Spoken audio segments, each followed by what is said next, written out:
এবং আমি একজন ধর্মান্তরিত মুসলিম।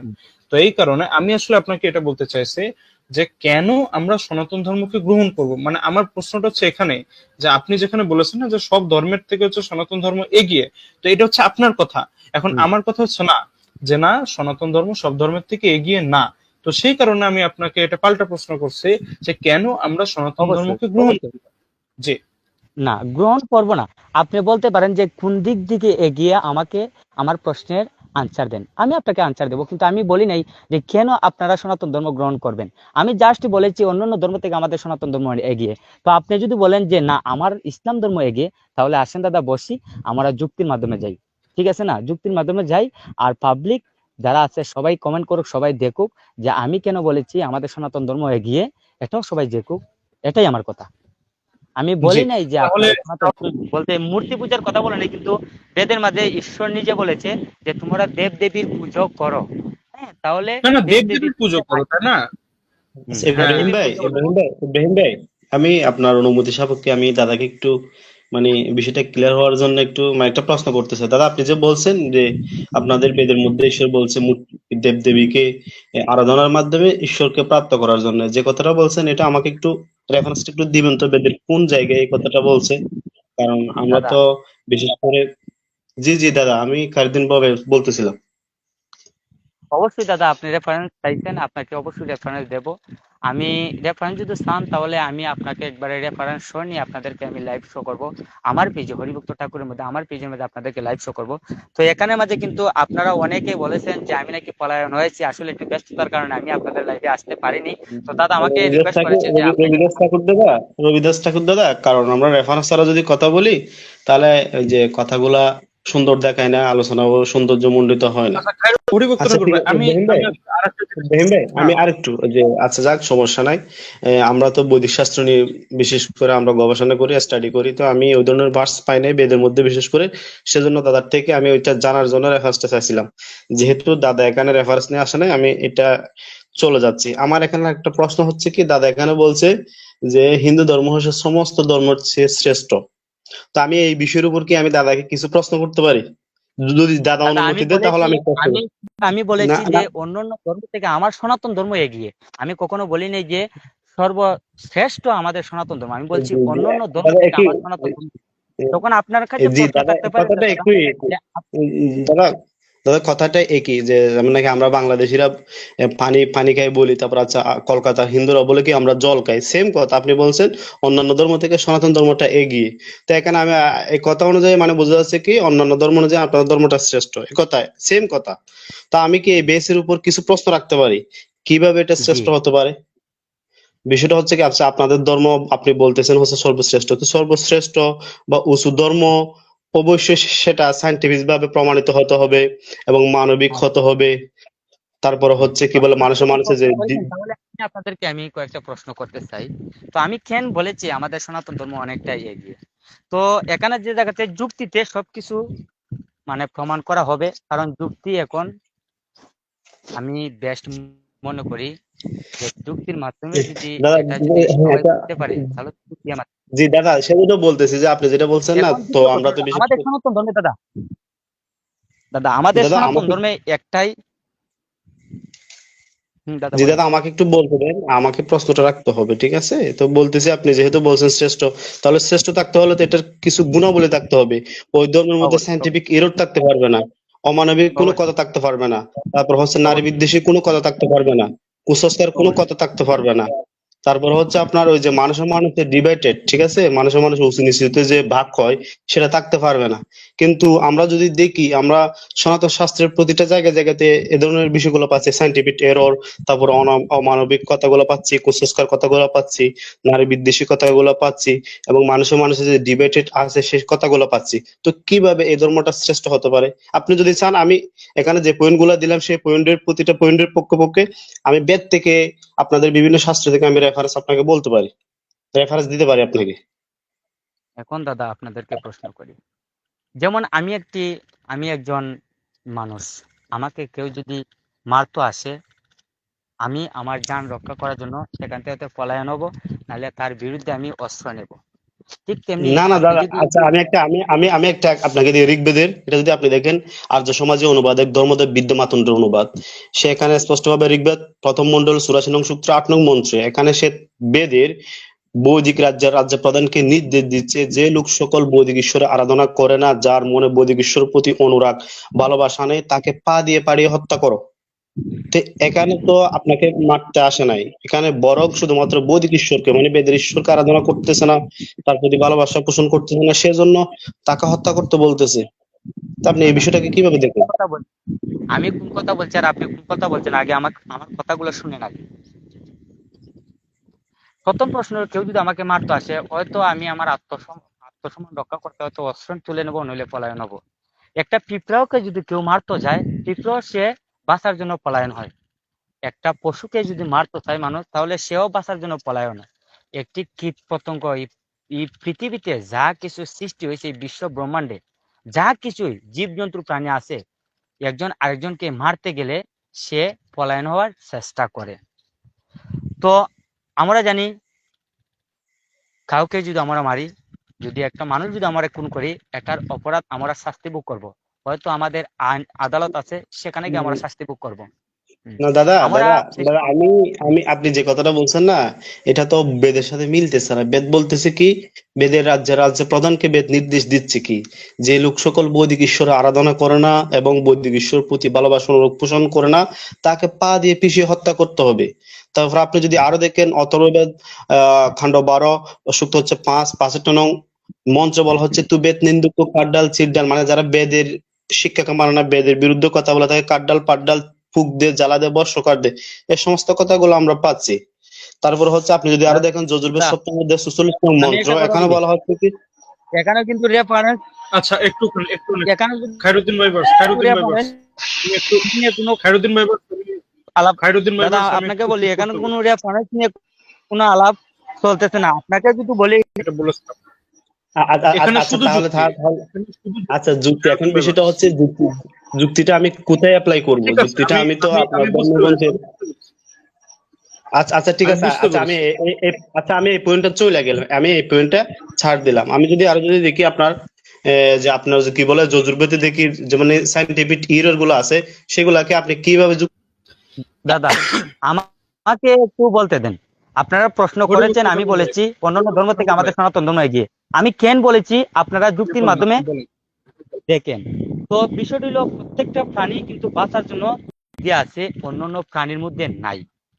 তো বিশেষ কথা হইলো, আমরা যদি এটা বুঝি, একটা মানুষকে খুন করলে আমরা আইন আদালতে গিয়ে আমরা শাস্তি ভোগ করা লাগবো, তাহলে এই পৃথিবীতে যতগুলা পশু পাখি আছে, ওদেরকে মেরে হত্যা করে আমরা যে ভক্ষণ করতেছি, এটা আমরা কতটুকু পাপ করতেছি? আচ্ছা আচ্ছা ঠিক যে আছে আপনাদের দাদা, এই কথাটা, যুক্তিতে কি বলে? আচ্ছা আচ্ছা হ্যাঁ যৌক্তিকতা ঠিক আছে। পৃথিবীতে যতগুলো প্রাণী আছে খায়রুদ্দিন ভাইবার্স, প্রত্যেকে, খায়রুদ্দিন ভাইবার্স, খায়রুদ্দিন ভাইবার্স, আমি আমি একটু কথা বলি, তুমি বলবে এই বিষয়টা না, আমি আমি একটু নিয়ে কথা বলি ওনার সাথে। আচ্ছা হরিভক্ত ঠাকুর ভাই, শোনো, জি, শোনেন ভাই, আসলে আমি দেখেন, আমি শুরু থেকে কিন্তু এখনো আমি একই জায়গাতে দাঁড়িয়ে আছি, যে কোন শাস্ত্র না, বেদ, কোরআন, হাদিস, গীতা, কোন শাস্ত্র না, আমরা এখানে শুধু আমরা যুক্তি দিয়ে আমরা বিষয়গুলোকে বোঝার চেষ্টা করব। জি। তো এই যে আচ্ছা, আপনি এই যে যে একটা কথা এখানে ভাই, এই যে ইব্রাহিম ভাই, এই যে মানুষ আর পশুর কি স্ট্যান্ডার্ড এক? মানে উনি যেভাবে মানে বর্ণনা করলো, উনি মনে করতেছে কি আমরা যে মানুষ আর যে পশু পাখি যারা আছে, আমাদের জীবনের মূল্য বেশি, না এখানে পশু পশু পাখি এবং মানুষের জীবনের ভ্যালু কি একই মনে করতেছে, নাকি এটা একটু আমাকে একটু বলেন তো। মানুষ ঠিক আর আছে, পশু পাখির ঠিক কি আছে, ঠিক জীবনের আছে, ভ্যালু কি একই নাকি? সালিম ভাই, সালিম ভাই, একটুখানি একটুখানি আপনার একটু একটু একটু ধৈর্য ধরেন ভাই আমার, একটুখানি আপনার একটু ধৈর্য ধরেন, আমি একটু হরিভক্ত ঠাকুর ভাইয়ের সাথে আমি একটু কথা বলি, আপনারা একটুখানি ধৈর্য ধরেন, ঠিক আছে? আচ্ছা হরিভক্ত ঠাকুর ভাই, আপনি আপনি যে কথাটা বললেন, আপনি যে প্রশ্নটা এখানে রাখলেন, ওটা আরেকবার একটু যদি একটু একটু রিপিট করেন, এই যে পশু পাখি যে নিয়ে আপনি যেটা বললেন। আমি বলছি যে আমরা জানি, বিশ্ব ব্রহ্মাণ্ডের সৃষ্টির সেরা জীব মানুষ।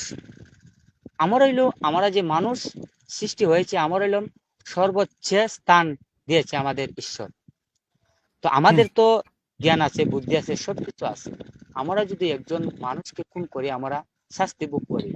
আমি আগেও বলছি, একটা পিঁপড়াকে যদি মারতে যায় তাহলে সে পিঁপড়াও বাঁচার জন্য পলায়ন করে। একটি কীট পতঙ্গ যদি মারতে যায়, সে কীট পতঙ্গ বাঁচার জন্য পলায়ন করে। প্রত্যেক জি। প্রাণীর এক জানের মায়া আছে।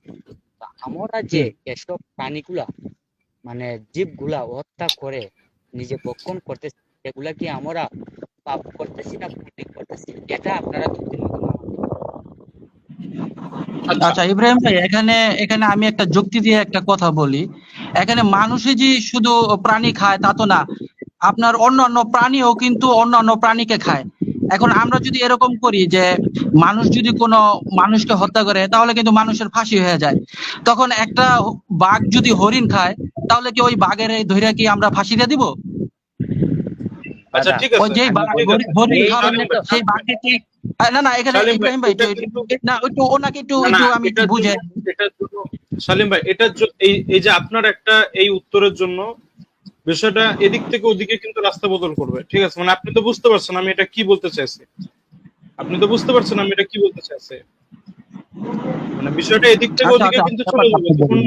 তখন কিন্তু আর কিছু আর করার থাকবে না, ঠিক আছে? আমি আশা করি আমি হুম। এটা আপনাকে বোঝাতে পারবো স্পষ্ট করে। কারণ গাড়ি যদি এদিক থেকে ওদিকে যদি চলে যায় সমস্যা আছে, ওই জন্য আমরা সোজা পথে আমরা চলবো।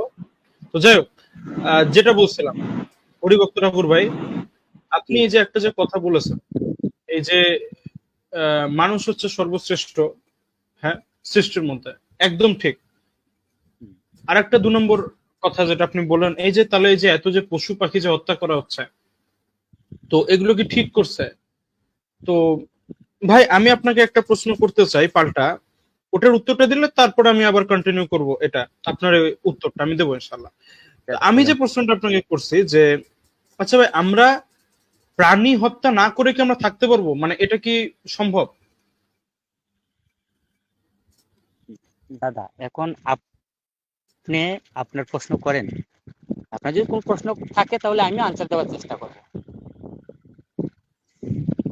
যে আমার আমরা প্রশ্নটা হচ্ছে এটাই, আপনি বলেছেন যে প্রাণী হত্যা করাটা ঠিক হচ্ছে না, ঠিক আছে, আমি এটা মেনে নিলাম যে ধরেন প্রাণী হত্যা করাটা ঠিক হচ্ছে না, আপনার কথা অনুযায়ী ধরেন আমি এটা মানে এক মুহূর্তের জন্য এটা মেনে নিলাম, কিন্তু আমার প্রশ্ন হচ্ছে এটা যে প্রাণী হত্যা না করলে কি আমরা থাকতে পারবো, আমরা কি বাঁচতে পারবো? অবশ্যই কিরকম করে? গাছেরও তো প্রাণ আছে, গাছেরও আচ্ছা, তো না, প্রাণ আছে। উনি সম্ভবত দাদা, আপনি প্রাণ প্রাণ বিষয়টা জানে না। উনি সম্ভবত এই বিষয় নিয়ে লেখাপড়া করে নাই। আপনি কি জানেন যে লতা পাতারও কি আছে, প্রাণ আছে? জি দাদা জানি। না, না, ওটা বাদ দিলাম, ওটা তো বাদ দিলাম, ওটা বাদ দিলাম। না আমি না না না না শাকসবজি না আমি না খাবো, আমি না না শাকসবজি আমি খাবো ভাইয়ে না। বলছেন, ভাইয়ে বলছেন যে যে লতা পাতারও প্রাণ আছে। হ্যাঁ, আমি জানি লতা পাতার প্রাণ আছে। তাহলে তো আপনি আপনি যদি বলেন যে তা লতা আপনি পাতার প্রাণ আছে, তাহলে আমার জবাবটা শুনেন দাদা, আমি একটা কথা বলি। আচ্ছা, আপনি যদি আচ্ছা, জি একটা বলেন। হাঁসকে বলি দেন, সে হাঁস হুম, কি হুম। বেঁচে থাকবে? আচ্ছা, আচ্ছা, আচ্ছা, এখন বিষয়টা তা হচ্ছে কি, যে কি হ্যাঁ, বললো এখন দাদা, বিষয়টা হচ্ছে, হাঁসকে যদি বলি দেন তাহলে সে কখনো বেঁচে থাকবে না। কিন্তু আমরা যদি দাদা লতা আমাকে পাতা ছিঁড়ানি পরে দাদা দেখতেছি আমি সে আপনার লতা কথাটা পাতার ডাল বুঝছি, আবার আপনি দেবে। আমার কথাটা জবাবটা শুনুন দাদা, আমি আপনার কথাটা বুঝছি, ঠিক আছে, আপনি আমার জবাবটা নেন। আপনি বলতেছেন হাঁসকে যদি জবাই দিই, সেখানে তার অনুভূতি আমরা দেখতে পাচ্ছি, সে কান্না করতেছে অথবা অন্য কিছু করতেছে, এটা দেখতে পাচ্ছি, কিন্তু আমি যখন শাকসবজি খাচ্ছি, এটা একটা প্রাণ, এটাকে হত্যা করে তেলে বাইরে যখন খাচ্ছি, সেখান থেকে আমরা কোনো কি পাচ্ছি না, রেসপন্স পাচ্ছি না, সে কান্না করতেছে না, এ করতেছে না, সে করতেছে না। তো এটা কি জন্য হচ্ছে? যে যে প্রাণ, দুইটাই প্রাণ, একটা প্রাণকে যখন আপনি হত্যা করে খাচ্ছেন, সে কিন্তু কোনো রেসপন্স দিচ্ছে না, কিন্তু আরেকটা প্রাণকে যখন আপনি জবাই করে খাচ্ছেন, কিন্তু সে রেসপন্স দিচ্ছে না। এটা কি কারণে দিচ্ছে না এই দুইটা প্রাণ, এটা কি আপনি জানেন? অবশ্যই জানি। আচ্ছা বলেন তো, এটা কি কি কারণে হচ্ছে, কি কারণে তাদের রেসপন্স মধ্যে এত ডিফারেন্স আছে, যেমন কি জন্য? একটা একটা জীবিত প্রাণী, একটা জীবিত প্রাণীর সাইক্লোন থাকে 5, আর একটা জীবিত প্রাণীর সাইক্লোন থাকে 5। যেমন শাকসবজি যেগুলো আছে ওদের সাইক্লোন 3। ঠিক আছে, এই জি, জন্য আমরা ওদের খান্না মানে সাইক্লোন, বিজ্ঞানী যদি জানতে যে সাইক্লোন 3 আর 5 ওদের খান্নাগুলো স্নায়ু আমরা শুনতে স্নায়ু পাইনি। স্নায়ুতন্ত্র, স্নায়ুতন্ত্র বলেন, বলেন। বলেন। হ্যাঁ, তো এখন আপনি আপনি বিষয় নিজেও বলছেন যে ওদের হলো যে আপনাকে একটা যে এটা প্রাণীর বলবো। স্নায়ু, ঠিক আছে, একটা প্রাণীর হচ্ছে স্নায়ুতন্ত্র আমাদের থেকে বেশি, কিন্তু আরেকটা প্রাণীর কম। সেজন্য একজনটা কম। শুনতেছি, আরেকজনটা শুনতেছি না, ঠিক আছে। সেম ঠিক বিষয়টা আছে। হচ্ছে কি, আমরা যদি যে যে বলছেন যে শাকসবজির স্নেহতন্ত্র নাই, এগুলো আমরা শুনতে পাই না, সেজন্য তাকে হত্যা করলে কোনো সমস্যা নাই। কিন্তু আমরা শাকসবজি হাঁসে শুনতে পাচ্ছি, সেজন্য হাঁসকে খুন করতে পারবো। তো সেম যে আমাদের যে সমাজের মধ্যে কিছু অটিস্টিক অথবা কিছু ভাই ব্রাদার যারা যারা হাঁটতেও পারে না, কথাও বলতে পারে না, তারপর হচ্ছে কান্নাও করতে পারে না, শুনতেও পারে না, দেখতেও পারে না, তো তাদেরকে কি তাদের স্নায়ুতন্ত্র কম এই জন্য কি তাদেরকে আমরা হত্যা করব? এখন আপনাকে বলি দাদা শুনেন, আমি যদি একটি পেঁপে গাছ থেকে পেঁপে পারতে চাই, আমি কিন্তু পেঁপে গাছকে মারি নাই, তার কিছু ফল দিয়েছে সেগুলো আমরা আনি। আজকে যদি একটা পেঁপে আনি, কালকে যদি একটা পেঁপে আনি, গাছটা কিন্তু জীবিত রয়ে গেছে। আমরা যদি লতা পাতা যদি আনি, সে লতা পাতারও ডানাগুলো আমরা ছিঁড়ে আনতেছি, কিন্তু না সে ওই কিন্তু হাঁসটা তো না রয়ে না গেছে। ওটা তো তো এই আমরা যুক্তি যদি হলে তো না এই যুক্তি হলে তো ওই হাঁসটাকেও বলা যায় যে এই হাঁস তো আরো 10টা হাঁস জন্ম দিয়ে গেছে। ওই যে হাঁসটা আমরা হত্যা না, করে খাইলাম, আমার কথা শুনুন। ওইটাও তো যে আরো 10টা হাঁস হাঁসটাকে জন্ম দিয়ে গেল যে না। হাঁসটাকে মারা হবে, যে মুরগিটাকে মারা হবে, সে আর কখনো হ্যাঁ, ফিরে আসবে না। কিন্তু আমি যদি একটি পেঁপে গাছ থেকে না না পেঁপে পাইরে আনি, আচ্ছা তাহলে তা মূলা গাছটা কিন্তু মূলা জীবিত যখন রয়ে আপনি গেছে। না না ওই যে মূলা মূলা মূলা মূলা মূলা যখন উঠান, গাজর যখন উঠান, হ্যাঁ ওইটাও তো আপনি পুরো আনামি খেয়ে ফেলেন। হ্যাঁ মূলা আপনি আনাম খেয়ে ফেলেন, গাজর আনাম খেয়ে ফেলেন। তারপর শসপাতা গাছ, এই যে আপনার শসপাতা যেটা বলে, ওটা একবারে গোড়ার থেকে উঠায় ফেলায়, তারপর ওইটা আগুনের মধ্যে সিদ্ধ করে। হ্যাঁ ওইটারে জীবিত ওই আগুনের মধ্যে সিদ্ধ করে, প্রচুর নির্মম ভাবে হত্যা করে, তাকে আগুনের মধ্যে সিদ্ধ করে আপনারা খেয়ে ফেলেন। তো ওটাও তো একটা ভয়ঙ্কর একটা অমানবিক ব্যাপার তাহলে। মূলাকে তো একেবারে জীবিত খেয়ে ফেলেন। হ্যাঁ মূলাকে কাঁচা খেয়ে ফেলেন না, জীবিত। আপনার একটা গরুকে তো মনে করেন যে জবাই করা হয়, তার মাংস রান্না বান্না করে খাওয়া হয়। আপনারা তো একটা শসা জীবিত খেয়ে, একটা মূলা একেবারে কাঁচাই খেয়ে ফেলেন। হ্যাঁ একবারে তাকে হত্যা করে ফেলেন। তো এটা তো আরো আপনার ফাঁসি হওয়া উচিত আমি মনে করি। যারা যে মূলা একেবারে মূলার জীবন কেড়ে নেয়, তাদেরকে তো ফাঁসি দেওয়া উচিত।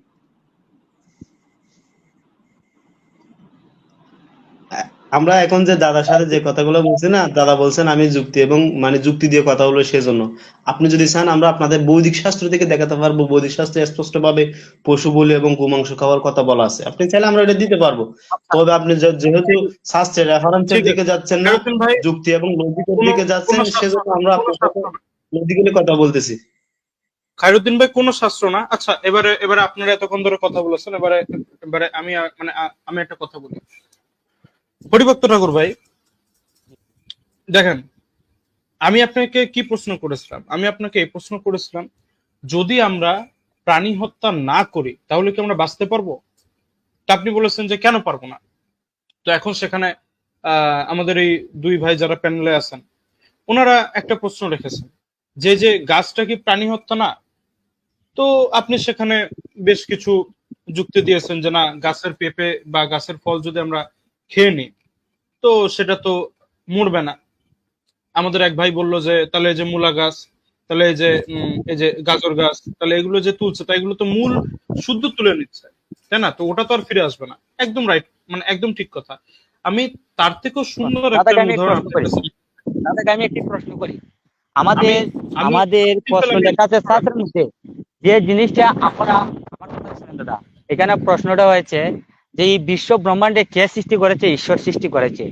তখন উনার সৃষ্টির দান যদি আমরা উনাকে দেই, তাহলে আমাদের শাস্ত্র মতে কোনো পাপ নয়।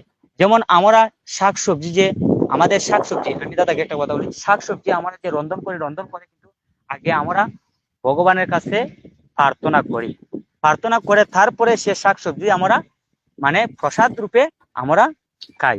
তো বিশেষ করে হলো ঠিক আছে। এই বিশ্ব ব্রহ্মাণ্ডে যা কিছু সৃষ্টি হয়েছে, ভগবানের সৃষ্টির মূল যদি আমরা ভগবানকে দিয়ে খাই, সেখানে আমাদের পাপ নয়।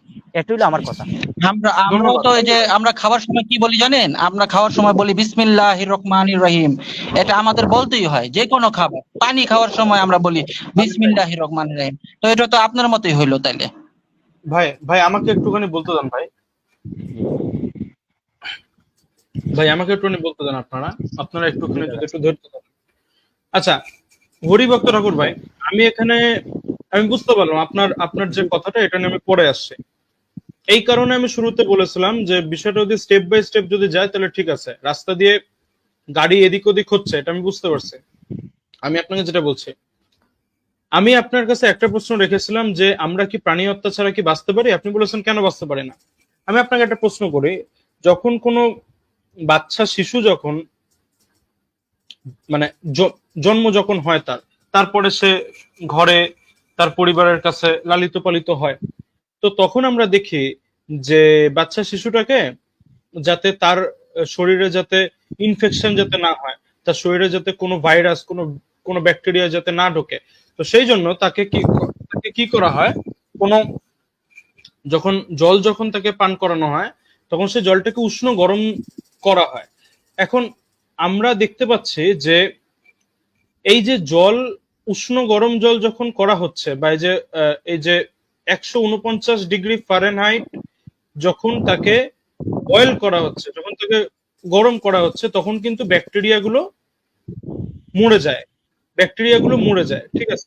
এই দেখেন আমি এখানে স্ক্রিন শেয়ার করে আপনার এখানে পুরোটা আমি দেখিয়েছি যে what temperature kills bacteria in water and food. শুধু জলেই না, বরং খাবারের মধ্যেও ব্যাকটেরিয়া গুলো মরে যায়। এবং আমরা প্রত্যেকে জানি যে সায়েন্স এটা বলে যে ব্যাকটেরিয়া হচ্ছে তার তার মানে ব্যাকটেরিয়ার জনন প্রক্রিয়া আছে, ব্যাকটেরিয়া বংশ বিস্তার করতে পারে, ব্যাকটেরিয়ার মধ্যে প্রাণ আছে। তাহলে ভাই জল যদি ধরেন আমরা খেতে গেলে যদি ব্যাকটেরিয়া মারি, তো খাবার খেতে গেলে যদি ব্যাকটেরিয়া মরে, তাহলে ভাই এই বিষয়টা আপনি কেমন করে দেখেন যে আমরা এই যে প্রাণীটার যে আমরা হত্যা করলাম সেটা ব্যাকটেরিয়া যেটা আমরা খালি চোখে দেখতে পাচ্ছি না, হয়তো ওই জন্য মানে দেখেন আমরা তো এটা বিশ্বাস করছি যে ওটা প্রাণী। এখন আপনার যদি যুক্তি এমন হয় যে না আমরা খালি চোখে দেখতে পাচ্ছি না, আমাদের কোনো কষ্ট নেই, তো এই যে ওটাও যে একটা প্রাণী, এটা আমরা গুরুত্ব দিচ্ছি না?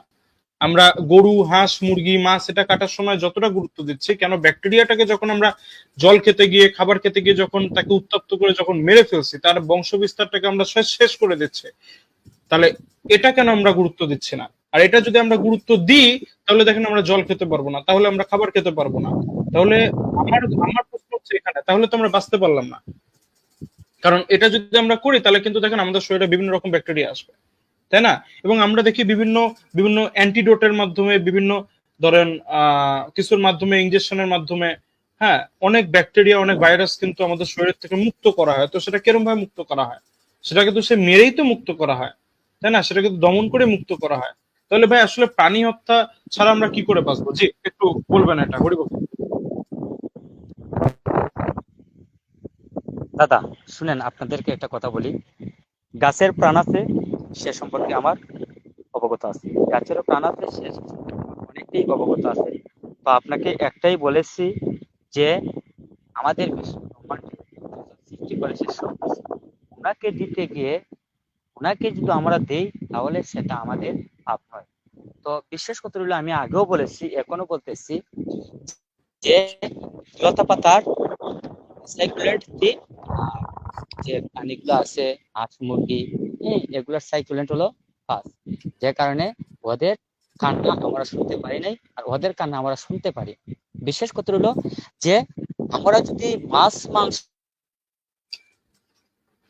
হত্যা করি তাও আমাদের পাপ, যদি শাকসবজিকে হত্যা করি তাও আমাদের পাপ আমাদের সনাতন ধর্মে, কারণ আমরা জীব হত্যা করা পাপ। এই জায়গাতে যদি আমরা যদি আর যদি আমরা ব্যাকটেরিয়াকে হত্যা করি তাহলে আমাদের পাপ, যদি আমরা ভাইরাসকে হত্যা করি তাহলে আমাদের পাপ, তাই না ভাই? কারণ ওটাও তো প্রাণী, তাই না? প্রাণী। এখন বিশেষ হলো আমার কথা শুনেন দাদা, যে আমাদের সনাতন ধর্মে এটাই, যেজন এসব আমাদের সনাতন ধর্মের কথা বলতেছি, যে লতা পাতাকেও মানে মানে তার অধিকার দেওয়া আছে নাকি রান্ধন করে, যদি ভগবানকে যদি না দেওয়া হয়, ভগবানকে দিলে আমরা ভগবানকে দিচ্ছি, এটা আমরা পাপ মনে করি। আমি আপনাকে এটা বলতে চাইছি যে যখন ব্যাকটেরিয়াটাকে যখন মারা হচ্ছে তখন সেটাকে মানে কখন ভগবানের কাছে দেওয়া হচ্ছে, আমি এটা একটু জানতে চাইছি আপনার কাছে। মানে আমার কথা মনে আপনি মনে বুঝতে পারেননি।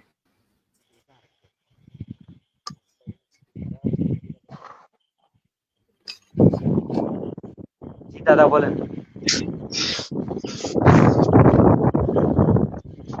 আচ্ছা হরিপদ ঠাকুর দাদা, মানে আপনার আমি বলি আপনার এই টপিকে মানে আলোচনা করার মানে আমি কোনো যৌক্তিকতা দেখতে পাচ্ছি না। কারণ আমরা যদি আপনাদের শাস্ত্র দেখি, গরু পশু পাখি দূর কথা, মানুষকে পর্যন্ত নরবলি দেওয়ার কথা বলা হচ্ছে আপনাদের কলিকা পুরাণে।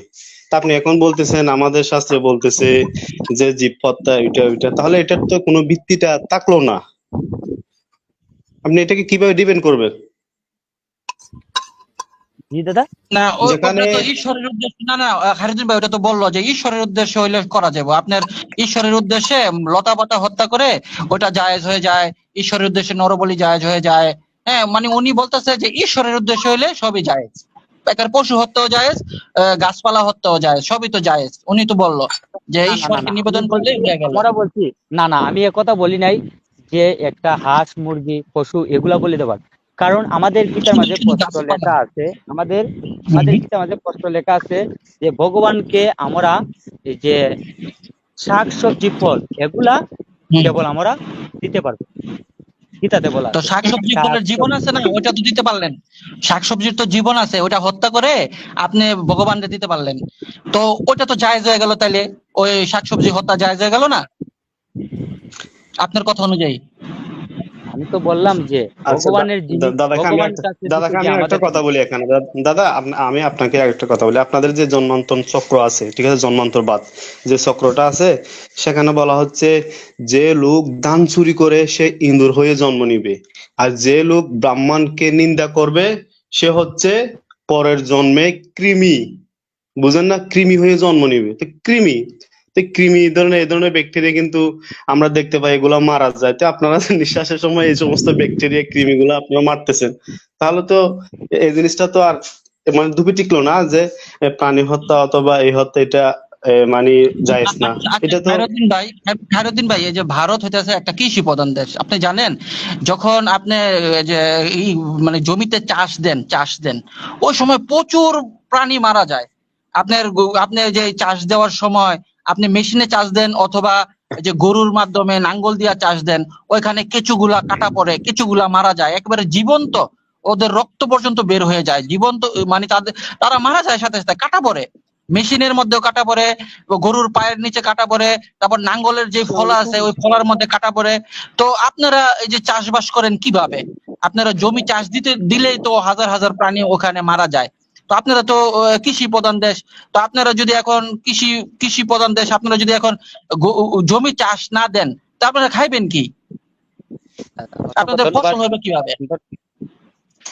দাদা, অসংখ্য ধন্যবাদ, সুন্দর প্রশ্ন করেছেন। ঈশ্বর বলেছে জেনে যদি কোনো প্রাণীকে হত্যা করো তাহলে পাপ।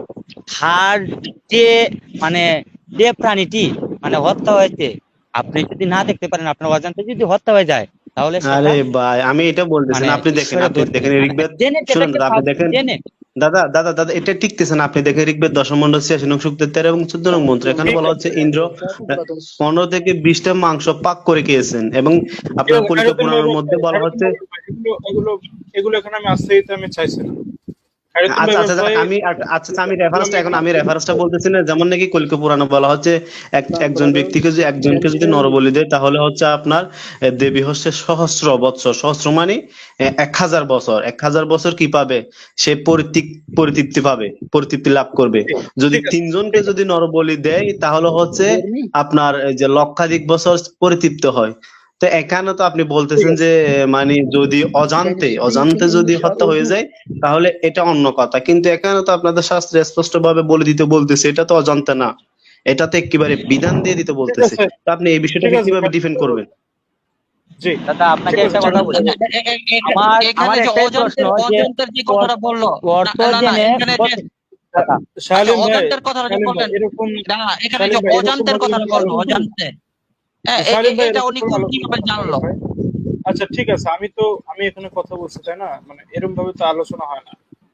একটা আলোচনার একটা সিস্টেমেটিক একটা, তো সবাই মিলে একসাথে কথা বললে তো সেরকম ভাবে তো ভাই আলোচনা হয় না। আমি আশা করি এটা বোঝাতে পারছি। তো হরিভক্ত ঠাকুর ভাই, আমি প্রথম কথা আমার প্রশ্নের উত্তর পাইনি, আমি আপনার কাছে প্রশ্ন করেছি। আর আসি এবার ওই কথায় যে আচ্ছা আমাদের খায়রুদ্দিন ভাই এবং শালিম ভাই যে দাদা যুক্তি বলছেন, দেখিয়েছে না ওনারা, না বলছেন যে দাদা কি প্রথম প্রশ্নের উত্তর পাননি বলতে? আমি না না আপনাকে ওই যে একটা আপনি বললেন যে জমিনের মধ্যে অজান্তে মৃত্যু হলে, হ্যাঁ এটা ওটা ব্যাপার না, ওটা আপনি কিভাবে জানলেন? এটা কি আপনি নিজের কথা, নাকি নিজের কথা বলে মানে ধর্মের ভিতরে চালাই দিলেন, না এটার কোনো রেফারেন্স আছে? দাদা আমি একটা কথা বলি, আমরা জেনে আমরা জেনে যে পাপ করব সেটা আমরা পাপের ফলস্বরূপ ভোগ করব। অজান্তে ঠিক যদি আছে, আমরা কোনো পাপ করে ফেলি সেটা আমাদের ঈশ্বর মানে মাফ করে দেন। আমরা এটা জেনে কিভাবে যেটা জানলেন আপনি? পাপ ঈশ্বর আপনার কাছে ঠিক আছে। তো হরিভক্ত ভাই, তাহলে আমি আপনাকে একটা কথা বলি। আপনি যে বললেন যে যদি আমরা জেনে কোনো পাপ করি, মানে জেনে যদি আমরা কোনো প্রাণীকে হত্যা করি তাহলে সেটা আমাদের পাপ, যদি আমরা না জেনে করি তাহলে সেটা কোনো মানে সেখানে কোনো পাপ নেই। তাহলে এই যে আমি যে এখন আপনাকে একটা জানিয়ে দিলাম এই যে আমরা 149 ডিগ্রি ফারেনহাইট অর্থাৎ 65 ডিগ্রি সেলসিয়াসে যদি আমরা কোনো জলকে যদি উত্তপ্ত করি তাহলে সেখানে সব ব্যাকটেরিয়া গুলো নাশ হয়ে যায়, সব ব্যাকটেরিয়া সেখানে মরে যায়। তাহলে এটা তো আপনি আজকে জেনে গেলেন আজকে এই যে আমার সাথে আলোচনা করতে গিয়ে।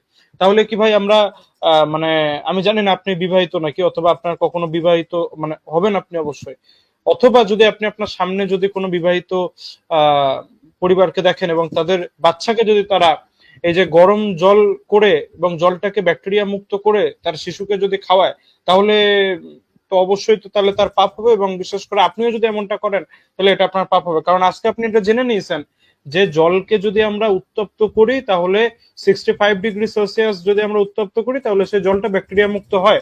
আর ব্যাকটেরিয়ার প্রজনন ক্ষমতা আছে, ব্যাকটেরিয়ার প্রাণ আছে, ব্যাকটেরিয়া বংশ বিস্তার করতে পারে, ব্যাকটেরিয়া গমন করতে পারে।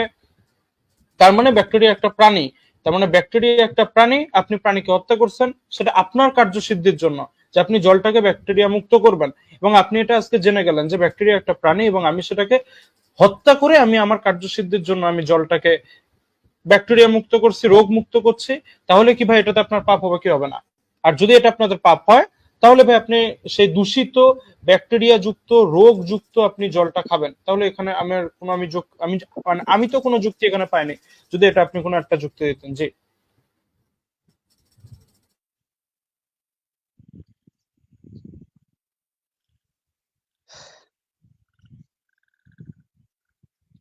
দাদা শুনেন, বলেন। এখন বিষয়টা হলো আসলে আমরা কথা বলতে বলতে অনেক সময় পার করে ফেলছি। আর আপনাদের আপনারা যুক্তি আপনারা দিবেন, আমি যুক্তি দিব, আপনাদের কাছে যুক্তি এক্সপেক্ট করবেন না। কারণ আপনাকে আমি বারবার বলেছি দাদা যে আমরা জেনে যেটা পাপ কর্ম সেটা আমাদের পাপ পাপের ফল ভোগ করতেই হবে। এখন তার বিষয় মানে হলো আপনাকে তার মানে আপনাকে পাপের ফল ভোগ করতে হবে এবং পৃথিবীর যত সবাই আছে সবাইকে প্রাণী হত্যার জন্য সে সে ধরেন এই যে ধরেন আপনি এবং যারা বৈষ্ণবরা আছে ওনারা ওনারা প্রাণী হত্যা করেন না বলে ওনারা এটা দাবি করেন, কিন্তু ওনারাও কিন্তু জেনে শুনে প্রাণী হত্যা করছে। বিশেষ করে আপনি যদি এখন গরম জল করেন, আপনি যদি কোনো খাবার যদি আপনি গরম করেন, যেমন আমরা আরেকটা উদাহরণ এখানে আমরা দিতে পারি। কোনো খাবার যদি ঠান্ডা জায়গায় ছিল, ঠিক আছে, অথবা কোনো খাবার আমরা দেখি যে যদি ঠান্ডা হয়ে গেছে এবং সেটা কিছুক্ষণ পড়ে আছে, সেটাকে আমরা মাইক্রোওভেনে দিই। মাইক্রোওভেনে আমরা কেন দিই? এই কারণে, কারণ ওটা যাতে শীতল অবস্থায় থাকার ফলে ওটা যদি কোনো ব্যাকটেরিয়া বা কিছু যদি হয়ে থাকে তাহলে ওটা সেখানে ব্যাকটেরিয়া মুক্ত হবে। তো এই যে এটা যে আমরা করছি এবং আপনি এটা অবশ্যই করবেন, এটা আপনাকে করতেই হবে। আচ্ছা আমি আরো একটা আপনাকে কথা বলি। যখন অপারেশন থিয়েটার অর্থাৎ যে ওটিতে যখন কোনো অস্ত্রোপচার যখন করা হয়, যখন অপারেশনের জন্য সেখানে ছুরি কাঁচি যখন ব্লেড ইউজ করা হয়, তখন সেই জিনিসটাকে একটা নির্দিষ্ট টেম্পারেচারে দেওয়া হয়, তারপরে সেটা দিয়ে অপারেশন করা হয়। কেন সেটা দেওয়া হয়? সেটা যাতে ব্যাকটেরিয়া মুক্ত হোক, সেটা যাতে ভাইরাস মুক্ত হোক। তাহলে ডাক্তাররা কি এটা জানে না? এবং এই যে আমরা এখন এটা প্রত্যেকে জানি, তাহলে যারা আমাদের বৈষ্ণব ভাইয়েরা বলছে যে আমরা তো প্রাণী হত্যা করি না, কিন্তু দেখেন তারাও কিন্তু এটা জানার শোনার পরে কিন্তু তারা প্রাণী হত্যা করছে, তাহলে কি তারা পাপের ভাগীদার হবে না? এবং আপনি এটা আজকে জেনে গেলেন, তাহলে কি আপনি এটা পাপের ভাগীদার হবেন না? জি দাদা, তাহলে আমি আপনাকে একটা কথা বলি। কিছু কিছু কিছু কিছু জিনিস আমাদেরকে দিয়েছেন হালাল, যেটা আমরা ব্যবহার করলে আমাদের মানে কোনো পাপ হবে না। যেমন আমরা প্রাণীর অপর নাম জীবন, আমরা প্রাণী ছাড়া বাঁচতে পারবো না। যেমন মনে করেন যে আমরা পানিকে মনে করি যে গঙ্গা, সেখানে আমরা স্নান করে আমরা যে আমাদের অনুষ্ঠানগুলো করি সেগুলো আমরা স্পর্শ করি। যেমন আপনারা নামাজ পড়তে গিয়া যে পানিগুলো আছে যে এগুলা দিয়ে উজু উজু করে আপনারা করেন, যেগুলা জিনিস হালাল দিয়েছে এগুলো আমরা ব্যবহার করতে পারবো। বিষয়টা বুঝতে পারছি। আমাদেরকে ঈশ্বর যেগুলো হালাল দিয়েছে সেগুলো আমরা ব্যবহার করতে পারবো। কোন জিনিসগুলো হালাল দিয়েছে? কেন আমরা আমরা আমার পানি এগুলা হালাল দিচ্ছে না, আমরা পানি না খেলে আমরা বাঁচতে পারবো? তাহলে দাদা কোন পানি না যুক্তিকে খেলে তো দেখেন? আমরা বাঁচতে পারবো না। পানি তো না খেলে দাদা তো আমরা তাহলে বাঁচতে আপনি পারবো না। আচ্ছা, এখানে আমি শুনুন আরেকটা আপনাকে একটা কথা বলি। ইব্রাহিম ভাই, এই যে আপনি যেটা বললেন না যে তাহলে কিছু জিনিস হালাল দিয়েছে, কিছু জিনিস হালাল দিয়েছে, এক সেকেন্ড খায়রুদ্দিন ভাই বসবে, এক সেকেন্ড। কিছু জিনিস হালাল দিয়েছে এবং কিছু জিনিস হারাম দিয়েছে, এটা আপনার কথা তাই না হরিভক্তরা ভাই? মানে কিছু জিনিস আপনাদের ধর্মে বৈধ এবং কিছু জিনিস অবৈধ, তাই তো হরিভক্তরা ভাই? জি জি বলে। আচ্ছা, তো আমরা সেম জিনিস তো আমরা, তাহলে আমরা আপনার কথা অনুযায়ী তো আমরা সেই ফিরে আসলাম সেই মনুসংহিতার 5 নম্বর অধ্যায়। মনুসংহিতা 5 নম্বর অধ্যায় 32 নম্বর শ্লোক, মনুসংহিতা 5 নম্বর অধ্যায় 35 নম্বর শ্লোক, যেখানে মনুসংহিতার আহ মনু, ঋষি মনু তিনি লিখছেন যে ঈশ্বর তোমাদের জন্য কিছু প্রাণীকে বৈধ করেছে, মানে খাওয়ার জন্য করেছে, এবং কিছু প্রাণীকে খেয়ে ফেলার জন্য করেছে। অর্থাৎ আপনি ধরেন আপনি ছাগল মেরে খেলেন, আর বাঘকে তৈরি করেছে বাঘ যেন ছাগল, মানে আচ্ছা, আপনি ছাগল মারলেন, আর ছাগলকে তৈরি করেছে ধরেন ঘাস পাতা যে প্রাণী, এগুলো হত্যা করার জন্য, ঠিক আছে, এগুলোই এর জন্য। তো আপনার জন্য তো ছাগল মারাটা বৈধ হয়ে গেল, কারণ ঈশ্বর বলছে দাদা যে কিছু জিনিসকে বৈধ করেছে খাওয়ার জন্য, কিছু প্রাণীকে খাওয়ার জন্যই আমি তৈরি করেছি যে তোমরা খাও কিছু প্রাণীকে, এবং কিছু প্রাণীকে আমরা তৈরি করেছি যাতে তারা খেয়ে ফেলে অন্য কোনো প্রাণীকে। তো মানে আমরা তো সেই ওই শ্লোকটাতে এসে ফিরে আসলাম, অর্থাৎ প্রাণী হত্যা করে খাওয়া, কিছু প্রাণীকে খাওয়া, হত্যা করে নিজেদের জীবন ধারণ করার জন্য এটা বৈধ হিন্দু ধর্ম মতে। তা আমরা তো সেই জায়গাতে আমরা ফিরে আসলাম। জি যে এখন যে ইব্রাহিম ভাই, এটা কিন্তু আমরা বাস্তবিক ভাবে কিন্তু পাচ্ছি। দেখেন আমাদের যে ভৌগোলিক, আমাদের যে পৃথিবীর ভৌগোলিক অবস্থান, ভৌগোলিক অবস্থানের কারণে মানুষের খাদ্যাভ্যাস ভিন্ন হয়ে থাকে, যেগুলো হচ্ছে আপনার যে কি বলে মরুভূমি এলাকা, যেখানে শুষ্ক জলবায়ু থাকে, যেখানে মানে কি বলে রোদ 50 ডিগ্রির উপরে পড়ে, মানে একেবারে বালুময় এলাকা। ওখানে মানুষের কিন্তু আমরা যেভাবে বিভিন্ন ধরনের ফসল ফসালি ফলি এগুলা খায়, সেরকম তারা সুযোগ পায় না। সেখানে তারা মাংসের উপর নির্ভরশীল। এবং আর যেগুলো হচ্ছে আপনার যে শীত প্রধান এলাকা, যেখানে শুধুমাত্র বরফে পড়ে, ওই এলাকার মানুষরা কিন্তু শুধুমাত্র মাছ মাংস খেয়ে তারা জীবন ধারণ করে। ঠিক আছে, এটা আমাদের ভৌগোলিক ভাবে এই ধরনের অবস্থা। তারপরে আমরা যদি আমাদের যে শরীরের যে আমাদের যে পিত্তথলি, ঠিক আছে, পিত্তথলিতে দেখেন আমাদের দুইটা খাদ্য, এখানে ভেজ আর নন ভেজ দুইটা খাদ্য হজম করার কিন্তু ব্যবস্থা আমাদের এখানে দেওয়া আছে। পশু পাখিদের ক্ষেত্রে আমরা বাঘের ক্ষেত্রে যদি যাই, বাঘ কিন্তু আপনার এই যে কি বলে লতা পাতা ঘাস এগুলা খাইতে পারে না। তারা শুধুমাত্র মাংস খাইতে পারে। গরু ছাগল তারা মাংস খাইতে পারে না, তারা হচ্ছে লতা পাতা খাইতে পারে। তা আমরা এখন দেখতে পাচ্ছি ভৌগোলিক ভাবে, তারপর হচ্ছে আপনার যে খাদ্যাভ্যাসগত ভাবে, সাইন্টিফিক ভাবে তো এটা ঈশ্বর দিয়ে দিছে যে মানুষ যেন ভেজ নন ভেজ খাইতে পারবে, এবং কিছু কিছু প্রাণী ভেজ খাইবে, কিছু কিছু প্রাণী নন ভেজ খাইবে। তা আপনি এটাকে কিভাবে ভাই, আপনি কোন যুক্তিকতা ডিপেন্ড করবেন? যেখানে আপনাদের শাস্ত্রীয় স্পষ্ট ভাবে বিভিন্ন পশু পাখি এমনকি গরু পর্যন্ত খাইতে বলতেছে, এমনকি মানুষকে পর্যন্ত নরু বলে দিতে বলতেছে। এটা আপনি কোন যৌক্তিকতায়, কোন লজিকে আপনি এটাকে ডিপেন্ড করবেন? আমরা সাইন্টিফিক ভাবে পাচ্ছি, তারপর আমাদের শরীরের যে খাদ্যাভ্যাস, হজমের যে শক্তি আছে, সে শক্তির মাধ্যমে বুঝতে পাচ্ছি। এবং বিভিন্ন প্রাণী যারা শুধুমাত্র মাংস ভক্ষণের কি আছে মানে হজমের, তাদের পিত্তথলি আছে। আর কিছু আছে যারা শুধুমাত্র গাছ লতা পাতা হজম করতে পারে, মাংস হজম করতে পারে না। এটা তো সৃষ্টিকর্তা দিয়ে দিছে, তা আপনি এটা কিভাবে ডিপেন্ড করবেন ঠাকুর দাদা? আমি তো হ্যাঁ দাদা, আমি তো আগেও বলেছি যে এই পৃথিবীতে সৃষ্টির সেরা জীব মানুষ। আমাদের বুঝার অনেক কিছু টপিক দিয়েছে, আমাদের ঈশ্বর অনেকগুলা টপিক দিয়েছে, আমরা বুঝতে পারবো আমরা কোনটা ন্যায় করতেছি কোনটা অন্যায় করতেছি আমরা বুঝতে পারবো। কিন্তু একটি প্রাণীর আর আমাদের কি সমান দেখলে চলবে? একটি আমি পশু আপনাকে একটি কিছু, পশু আর আমরা আমি আপনার এখন তো দেখুন কি আমাদের ইব্রাহিম ভাই সাইন্টিফিক ভাবে দেখা দিয়েছেন যে আমরা যে নিঃশ্বাস নিচ্ছি, নিঃশ্বাস ছাড়তেছি, নিঃশ্বাস ছাড়ার সময় কিন্তু অনেক ব্যাকটেরিয়া, যে ব্যাকটেরিয়াগুলো হচ্ছে প্রাণ আছে, প্রাণগুলো কিন্তু আমরা হত্যা করতেছি। এবং আমরা যে পানিতে অনেক ব্যাকটেরিয়া থাকে, আমরা এটা ফুটাই মানে পরিশুদ্ধ করে খাওয়ার সময় আমরা অনেক প্রাণীকে হত্যা করতেছি। তারপর হচ্ছে ধরুন আপনি বলছেন নন ভেজ, নন ভেজ বলতে কি, যে শাক সবজি লতা পাতা এই ছাল মাল এগুলো আছে, এগুলো হচ্ছে প্রাণ আছে, আমরা এগুলো হত্যা করতেছি।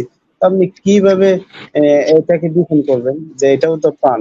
আপনি বলতেছেন আমরা মানুষ, আমাদের বুদ্ধি আছে সেজন্য আমরা প্রাণ হত্যা করতে পারবো না, কিন্তু আমরা বেসিক্যালি তো সবসময় আমরা প্রাণ হত্যা করে আছি। আমরা যে প্রতিটা নিঃশ্বাস নিচ্ছি, নিঃশ্বাস নেওয়ার সাথে সাথে অসংখ্য ব্যাকটেরিয়া তো মারা যাচ্ছে। আপনি এটাকে কিভাবে দেখবেন বলেন?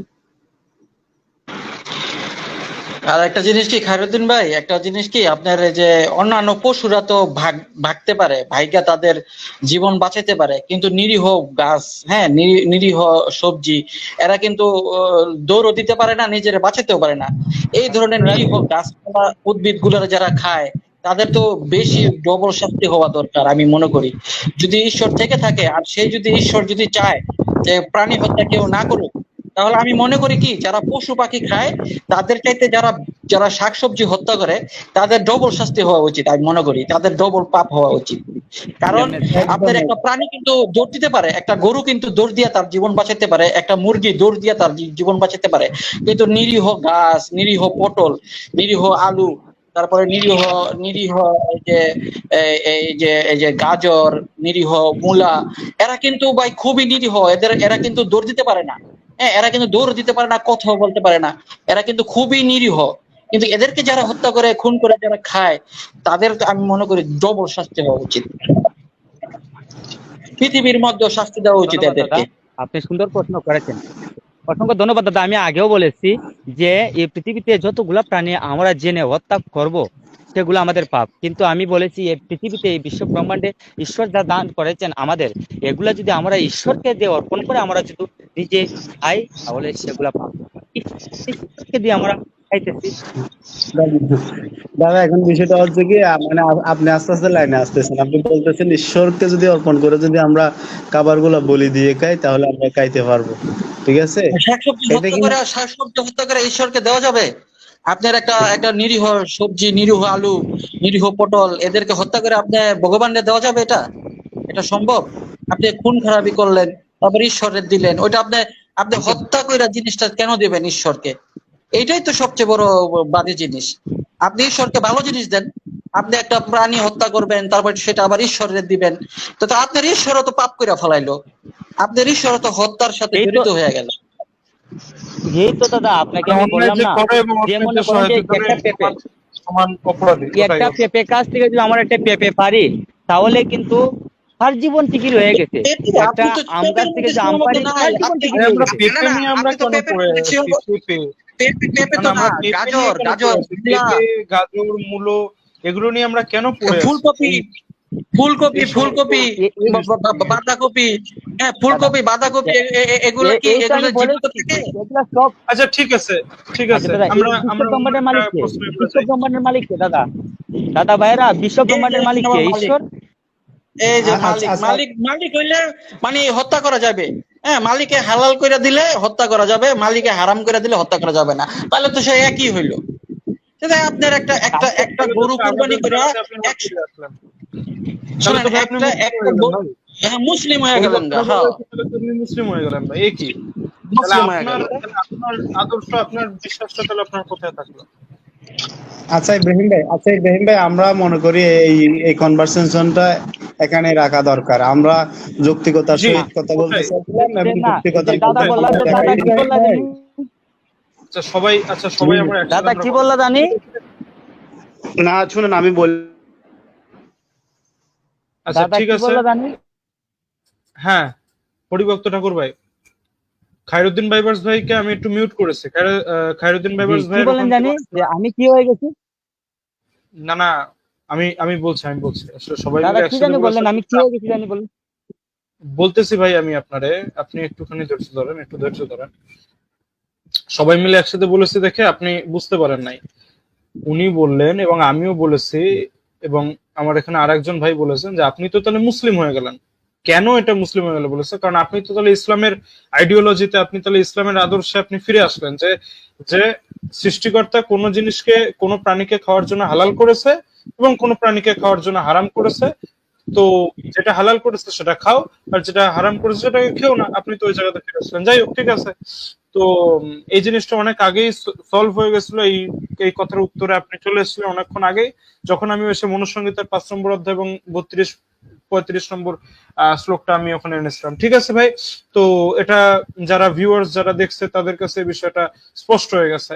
এবং আমি আপনার কাছে আরেকটা একটু প্রশ্ন একটু রাখতে চাই। আমি জানি যে আপনি অনেক জ্ঞান গভীর মানে আলোচনা করতে পারেন এই এই প্রত্যেকটা বিষয় নিয়ে। আমাদের হরিভক্ত ঠাকুর ভাই, আপনি অনেক জ্ঞান রেখেছেন এই হিন্দু সনাতন ধর্ম নিয়ে, কারণ আপনি যেহেতু পড়েছেন, অনেক পড়াশোনা আপনি করেছেন, যেটা আপনি আপনার প্রত্যেকটা ভিডিওতে আপনি বলেন। আচ্ছা, আমি একটা প্রশ্ন রাখি ভাই, এই যে বর্ণ দাদা আমি একটা প্রথায় যে এই যে বর্ণ জি, প্রথায় বলেন। এই যে ক্লাসিফিকেশন মানুষের মধ্যে, এই যে মানুষের মধ্যে যেটা বিভেদ ঘটিয়ে দেওয়া, এই বিষয়টা আপনি কেমন করে দেখেন? সনাতন ধর্ম যেটাকে বলে, এবং আমি সেটার একটা রেফারেন্স দিয়ে দিচ্ছি, ওই ভগবত গীতায় 4 নম্বর অধ্যায় 13 নম্বর শ্লোক, যেখানে বলা হচ্ছে যে চতুর্বর্ণ মায়া সিস্টেম গুণ গুণ কর্ম বিভাগ আসা, হ্যাঁ ওইটা, এই বিষয়টা আপনি কেমন করে দেখেন? অসংখ্য ধন্যবাদ দাদা। তো খুব সুন্দর প্রশ্ন করেছেন। তো বিষয়টা হলো গুণ ও কর্ম দ্বারায় 4টি ওকে, বর্ণের জন্ম দিয়েছেন আমাদের ঈশ্বর। ঠিক আছে, আমি জানি আপনি কোন দিকে এগোচ্ছেন, আমি এটা নিয়ে পড়ে আসছি, আপনি বলেন। এখন বিষয়টা হলো যে আমি এটা বিশ্বাস করি, আমি আমি যুক্তির মাধ্যমে যেতেছি, শাস্ত্রের মাধ্যমে নয়। শাস্ত্রের মধ্যে স্পষ্ট লেখা আছে 4টি বর্ণের মানুষ কোন কোন গুণ থাকতে হবে। যেমন ব্রাহ্মণের 9টি গুণ আছে, সেগুলা গুণ যদি ব্রাহ্মণের কাছে না থাকে সে ব্রাহ্মণ নয়। শূদ্রের যেগুলা গুণ আছে, শূদ্রের যদি সেগুলা না থাকে সে শূদ্র নয়। বৈশ্যের যেগুলা গুণ আছে সেগুলো যদি না থাকে সে বৈশ্য নয়। এবং ক্ষত্রিয়র যেগুলা গুণ আছে সেগুলো যদি না থাকে সে ক্ষত্রিয় নয়। সেটা আমাদের শাস্ত্র মতে। আমি যদি শাস্ত্র মতে না যাই, যদি যুক্তিতে যাই, তাহলে আমি এটাই বলবো, যে জায়গাতে আমি সত্যের সন্ধানী হয়ে আমি মিডিয়াতে এসেছি। একজন সৃষ্টিকর্তা কখনো একটা মাকে যদি 4টি সন্তান যদি থাকে, একটি মা 4টি সন্তানকে একই রকম দেখবে, কাউকে দুরকম দেখবে না।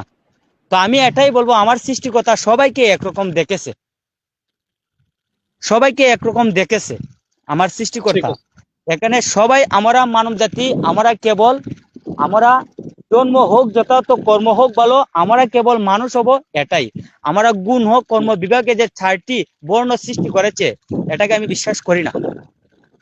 আচ্ছা আচ্ছা আচ্ছা, ঠিক আছে, এখন বিষয়টা আচ্ছা ইব্রাহিম ভাই, আমি এখানে একটু আমি রাখতে চাই যে আপনি বলছেন জি আপনি বলেন। বিশ্বাস করতেছেন না, তাহলে আপনি যদি বিশ্বাস যদি না করেন, তাহলে তো আপনি যে বলছেন আপনি সনাতন ধর্ম এবং সনাতন ধর্ম সমস্ত ধর্ম থেকে এগিয়ে, তাহলে আপনি এই বিষয়টাকে তো আপনি ডিনাই করে দিলেন। কারণ আপনাদের শাস্ত্রে দাদা তো আমি কি আপনাদের বলেছি? যে আমি বলেছি যে শুধু শাস্ত্র নিয়ে আমি বসবো না, আমি যুক্তির মাধ্যমে বসবো। যে আরে যুক্তির শাস্ত্রের আলোকে তো মধ্যে আপনি যদি আমি বলছি যুক্তিটা তো দিচ্ছেন, আমি এটা দাদাকে আপনি একটা কথা নিরপেক্ষ বলি, স্থান থেকে।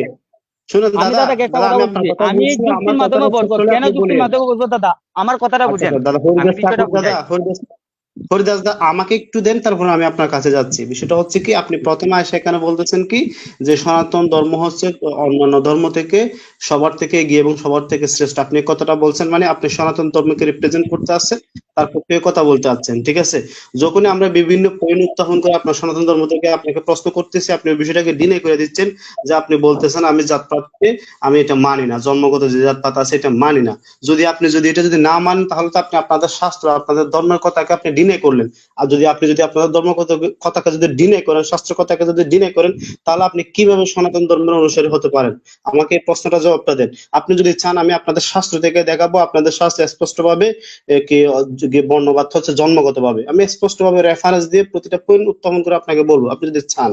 তো এখন আপনি আমাকে এটাই বলবেন, আপনি আপনাদের শাস্ত্রের কথা ডিনাই কইরা আপনি বলতেছেন আমি জন্মগত যেটা আছে যে বর্ণমত এটা মানি না, তাহলে আপনি কিভাবে আপনার সনাতন ধর্মের অনুসারী হতে পারেন? আমাকে সেই যুক্তিটা একটু দেখাবেন। অসংখ্য ধন্যবাদ দাদা।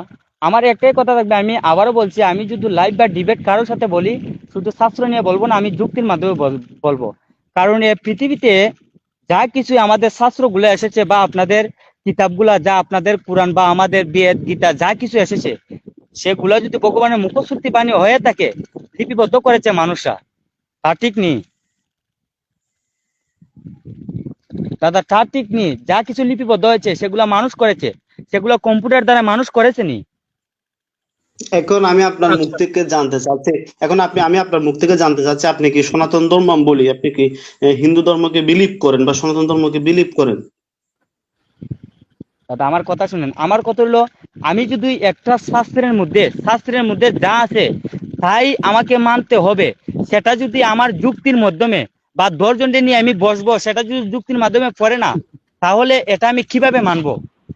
হ্যাঁ, ধন্যবাদ। এই তো কথাটা আছে। আপনি যদি মনুসংহিতা দেখেন, যারা হচ্ছে বেদকে মানে না, বেদ বিরুদ্ধ কথা বলে, তারা হচ্ছে নাস্তিক। এবং নাস্তিকদের শাস্তি বেদের মধ্যে বলতেছে কি, যারা হচ্ছে বেদের ঈশ্বরের আরাধনা করে না, যারা বেদ বিরুদ্ধ, তাদেরকে পা দিয়ে পিষিয়ে হত্যা করতে হবে। তার মানে কি, আপনি বেদের কথাকে অমান্য করতেছেন, ঠিক আছে? তার মানে আপনি বেদের নাস্তিক, কথা, এবং নাস্তিক হ্যাঁ, তাহলে অবশ্যই এগিয়ে বেদের হলো কথা কিভাবে? আমরা- আচ্ছা, আপনি যদি নাস্তিক কাকে আপনার বলে আপনি জানেন? সনাতন নাস্তিক ধর্ম কাকে যদি বলে আপনি নিজেই মানতে না পারেন, তাহলে আপনি এগিয়ে এই কথাটা কেমনে বলতে পারেন? আপনি নিজেই তো সনাতন ধর্ম মানেন না, বিশ্বাস করেন না, না, বলতেছেন এগুলো সব নাস্তিক কাকে মানুষের বলে লেখছে। দাদা জানেন? তাহলে নাস্তিক এগিয়ে কাকে বলে কেমনে জানেন? বললেন এটা? নাস্তিক কাকে বলে জানেন দাদা? একটা মূর্খ আমরা জানি মানুষকে এখন। মানুষ কখনো নাস্তিক জি, বলে না। আচ্ছা একটা শুনেন মূর্খ দাদা, আমরা মানুষকে জানি, কখনো মানুষ শুনেন শুনেন নাস্তিক বলে না। শুনেন দাদা, নাস্তিক কাকে বলে আমরা জানি, এবং আপনাদের শাস্ত্র থেকে দেখাবো নাস্তিক কাদেরকে বলা হয়। এখন নাস্তিক কাদেরকে বলে আপনি কি মনে করেন, সেটা আপনার অভিব্যক্তিটা আমাদের সামনে উত্থাপন করুন। কাদেরকে নাস্তিক বলা হয়?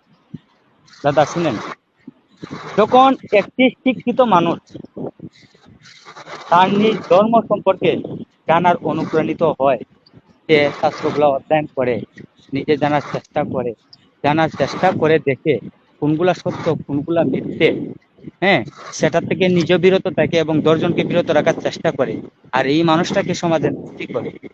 তো মানুষ কখনো নাস্তিক হয় না।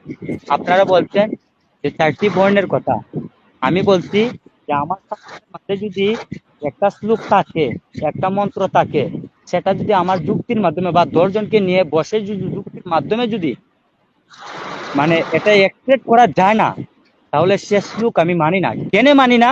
যে এটাতে ভগবানের মুখশ্রুতি বাণী হবেই, এটা কিভাবে বিশ্বাস করব? কারণ ভগবানের মুখশ্রুতি বাণী দিয়েছে, সেগুলা লিপিবদ্ধ করেছে কম্পিউটার মাধ্যমে আমাদের মানুষরা। প্রত্যেকটা শ্লোক হইতে ভগবানের মুখশ্রুতি বাণী হতে পারে, সেটা কি গ্যারান্টি আছে? প্রত্যেকটা শ্লোক হইতে ভগবানের মুখশ্রুতি বাণী হতে পারে নিজের ব্যক্তিত্বকে, নিজের নিজের জ্ঞান থেকে, নিজের মানে স্বার্থের অনুযায়ী এমনও তো লিখে যেতে পারে, হতে পারে না? আচ্ছা, দেখেন আপনার এখানে কত সমস্যা, আপনার সনাতন ধর্মের কত সমস্যা। এখানে মানুষে লেখা দিতে পারে, মানুষে মিথ্যা কথা ঢুকাই দিতে পারে, আপনিই বলতেছেন। তাহলে এটা এগিয়ে থাকলো কিভাবে? আপনি ইসলামটা দেখেন, আপনার মুসলিমরা বলে একেবারে কোরআনের ফার্স্ট টু লাস্ট সব একেবারে বিশুদ্ধ।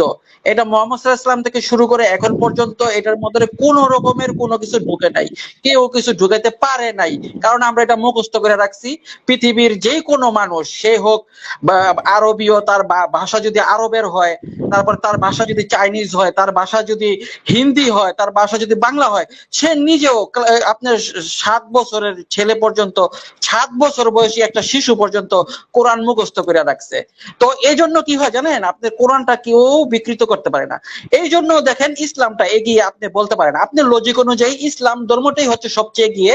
কারণ আপনি যে সনাতন ধর্মটা বিশ্বাস করতেছেন, সেই সনাতন ধর্মের মধ্যে মানুষের তার নিজের কথা ঢুকাই দিতে পারে, আপনি নিজেই বলতেছেন। তাহলে আপনার এই সনাতন ধর্ম এগিয়ে থাকলো কিভাবে? এটা তো পিছিয়ে, এটাই সনাতন এটাই ধর্ম তো এটাই পিছিয়ে থাকে। একদম একদম দাদা, একদম যে একটা জিনিস মানুষ ঢুকাইতে পারে সেগুলো হ্যাঁ, আমরা বর্জন করব, সেগুলো তাহলে আমরা পিছিয়ে বর্জন না? করব, সেগুলো গ্রন্থ তাহলে আমরা সনাতন বর্জন ধর্ম করব, পিছিয়ে, সেগুলো আমরা তাহলে দেখবো না। আপনাকে তো বলতে ঠিক। হবে সনাতন ধর্ম সালিম ভাই, পিছিয়ে। হ্যাঁ, সালিম ভাই ঠিক আছে, ঠিক আছে, বুঝতে পেরেছি। আপনি এখানে খুব একটা সুন্দর একটা পয়েন্ট আপনি রেখেছেন। ঠিক আছে হরিভক্ত ঠাকুর ভাই, আপনি খুব সুন্দর একটা কথা এখানে বলেছেন ভাই আমার, যে যেই জায়গাতে মানুষ হস্তক্ষেপ করে দিয়েছে, যেই জায়গাতে মানুষ সংযোজন বিয়োজন করে ফেলেছে, সেই জায়গাটাকে আমরা কোনোভাবে আমরা সঠিক বলে বুঝতে পারি না, সেটাকে আমরা বর্জন করব, এটাই হচ্ছে আমাদের কাজ, তাই না হরিভক্ত ঠাকুর ভাই? জি জি দাদা জি, এই জি জন্য হরিভক্ত। আমাদের দাদা শুনেন, এই জন্য হ্যাঁ বলেন। আমাদের একজন মহাপুরুষ আমাদের এসে নিজে ঈশ্বরের স্বরূপ এসে নিজে বলে গেছেন যে এগুলা বর্জন করো। কলির যুগে আমরা শুধু হরি নাম করি, যেমন আপনারা যেমন একজন বিশ্বাসী, আমরাও একজন বিশ্বাসী হওয়ার কথা বলেছে। আমাদের হরিটাকে যেজন আমাদের দুঃখ কষ্ট সুখ শান্তি দরাদামি, যেজন সবকিছু হরণ করেন, আমাদের ঈশ্বর আমাদের হরি, কেবল ওনার নামই ডাকার জন্য বলছে, সবকিছু বর্জন করার কথা বলছে। যেটা আমি সত্যের সন্ধানী অজানা তত্ত্ব হয়ে পেয়েছি, সেটা আমার কথা নয়, আমাদের মহাপুরুষ গৌরাঙ্গ মহাপ্রভুর কথা, যেজন ঈশ্বরের স্বরূপ নিজে বলে গেছেন। কারণ সেগুলা বেজাল আছে। উনি নিজে ব্রাহ্মণের ঘরে জন্ম নিয়ে এগুলা থেকে বর্জন করার কথা বলেছে, কারণ এগুলা ভেজাল আছে। কারণ 4 বর্ণের মানুষ সৃষ্টি করেছে একজন সৃষ্টিকর্তা, একজন মা কোনোদিন 4টে সন্তানকে 4 রকম দেখবে না, এক রকম দেখবে। তাহলে এটা আমার যুক্তির মাধ্যমে পড়ে না, এবং আমি 10 জনের লিয়ে যদি বসি, যদি সেটা আমার যুক্তির মাধ্যমে পড়ে না। এই জন্য বলছে যে এগুলা বর্জন করো, শুধু কলিযুগে হরি নাম বলো, একমাত্র হরি আমাদের সার, যেজন আমাদের সৃষ্টি করেছেন, উনাকে ডাকার কথা বলেছেন, সবকিছু বর্জন করার কথা বলেছেন। এটাই একদম সঠিক। কেউ যদি রেফারেন্স দিতে চায়, আমি হাজার রেফারেন্স দিতে পারবো। জি জি, কিন্তু অবশ্যই আপনার অবশ্যই হরি ঠিক। তো বললো, আপনার যে হরি, এই হরি তো বললো যে চতুর্বর্ণং মায়া শ্রেষ্ঠং, মানে সে নিজেই নাকি চতুর্বর্ণ সৃষ্টি করছে। আপনার হরি তো সৃষ্টি করছে এটা চতুর্বর্ণ।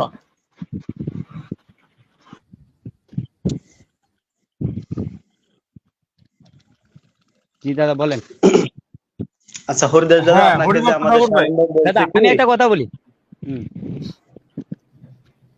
যে আমাদের বলেন শালীন বলেন। ভাই বলছে যে আপনি বলছেন মানে সমস্ত কিছু ত্যাগ করে হরিদাসকে কি করতে, মান্যতা দিতে, আপনাদের হরিকে মান্যতা দিতে। কিন্তু সেই জি হরি বলতেছে চতুর্বর্ণ মায়া সিস্টেম, মানে চতুর্বর্ণ আমি সৃষ্টি করছি, ঠিক আছে?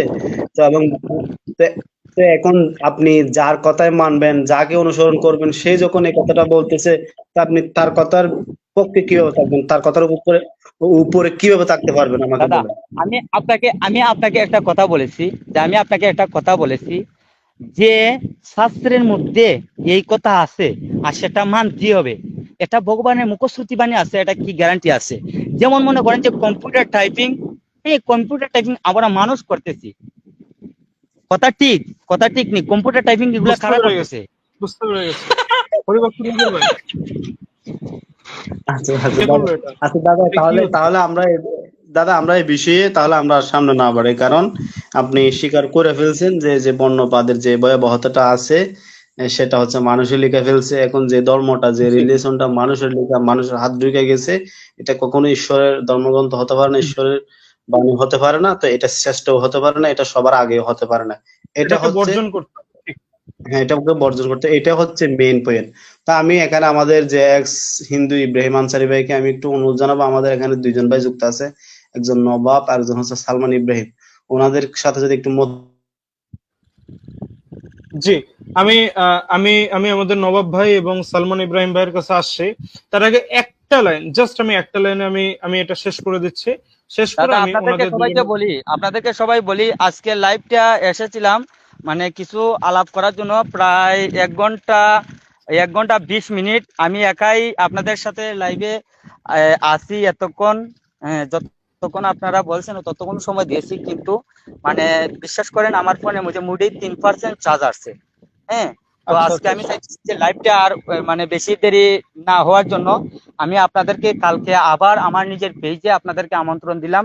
আপনারা যারা যারা আমার সাথে লাইভ ঠিক ডিবেট আছে, করতে চান দয়া করে আসবেন, কারণ আমি পেজের মাঝে আমার ভিডিওগুলা যারা দেখেন নাই ভিডিওগুলা দেখে আসবেন। আসলে আমি সত্যের সন্ধানী অজানা তত্ত্ব, আমার ভিডিওগুলা দেখলেই বুঝতে পারবেন যে আমি কোন অনুসারী আর আমি কোন অনুসারী কথা বলতেছি। হরিভক্ত সবাই ঠাকুর ভালো ভাই, থাকবেন। হরিভক্ত ঠাকুর ভাই, হরিভক্ত ঠাকুর ভাই, একটুখানি আপনি একটু দাঁড়াবেন। হরিভক্ত ঠাকুর ভাই, আমি বুঝতে বিশ্বাস পারছি করেন আপনার আমার 3% চার্জ। 3% চার্জ।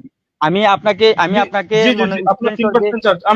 আমি জাস্ট একটা কথা আপনাকে বলবো, একটা কথা। আমি আপনার থেকে কোনো উত্তর চাই না, সেরকম বড় সড়ো আমি কিছু বলতে চাই না। আমি যখন বেশি যখন লম্বা আমি চড়া বাসা না, আমি থেকে শুধু একটা কথা। বাইরে ছিলাম দাদা, যখন আমি বাসা থেকে বাইরে ছিলাম তখন কারেন্ট নিয়েছিল, এখনো কারেন্ট আসে নাই। যদি আমার মোবাইলটা যদি অফ হয় তাহলে অনেক অনেক সমস্যা হইতে পারে, কথা বলছো না? কারণ আমি আমি অনলাইনে আবার চেষ্টা করবো ঢুকার, অনেক আমার রিপ্লাই দিতেছে, অনেক আমার SMS করতেছে, আমি লাইভে যাইতেছিলাম, লাইভে যাইতে পারিনি, এটার জন্য খুবই দুঃখিত।